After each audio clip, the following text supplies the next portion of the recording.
1999 সাল। মানুষের তৈরি সমস্ত প্রযুক্তি এখন ব্যর্থ। সূর্য তার আয়ু হারিয়ে ফেলছে, আর পৃথিবী ধীরে ধীরে জমাট বরফ হয়ে যাচ্ছে। পৃথিবীর শেষ মানুষ হিসেবে বেঁচে আছে একজন বৃদ্ধ বিজ্ঞানী, নাম তার আরিয়ান।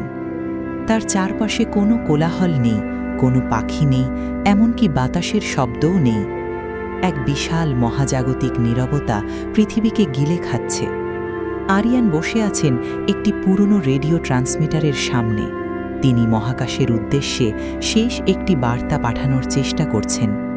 তিনি জানেন ব্রহ্মাণ্ডের কোথাও হয়তো অন্য কোনো সভ্যতা আছে।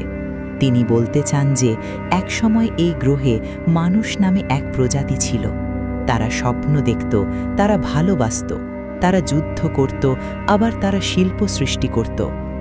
আরিয়ান কাঁপা কাঁপা গলায় মাইক্রোফোনে বললেন, যদি কেউ এই বার্তা শুনে থাকেন তবে জানবেন আমরা নিখুঁত ছিলাম না, কিন্তু আমরা বেঁচে ছিলাম। আমরা পৃথিবীকে ধ্বংস করেছি, আবার আমরাই তাকে বাঁচাতে চেয়েছি। আমাদের শেষ অনুরোধ, আমাদের ভুলগুলো করবেন না। সভ্যতা মানে শুধু প্রযুক্তি নয়, সভ্যতা মানে হলো সহমর্মিতা। ঠিক সেই মুহূর্তে সূর্য তার শেষ আলোটুকু হারিয়ে ফেলল। পৃথিবী অন্ধকারে ডুবে গেল। আরিয়ানের ট্রান্সমিটারের সিগন্যালটি আলোর গতিতে মহাকাশের গভীরে হারিয়ে গেল। লক্ষ লক্ষ বছর পর বহু দূরের এক গ্রহের কোনো এক প্রাণী সেই সিগন্যালটি খুঁজে পেল। তারা যখন ডিকোড করল, তারা শুধু একটি কান্নার সুর শুনতে পেল। মহাজাগতিক নীরবতে ভেঙে পৃথিবীর মানুষের শেষ অস্তিত্ব ছিল সেই এক ফোঁটা কান্না আর এক টুকরো শব্দ।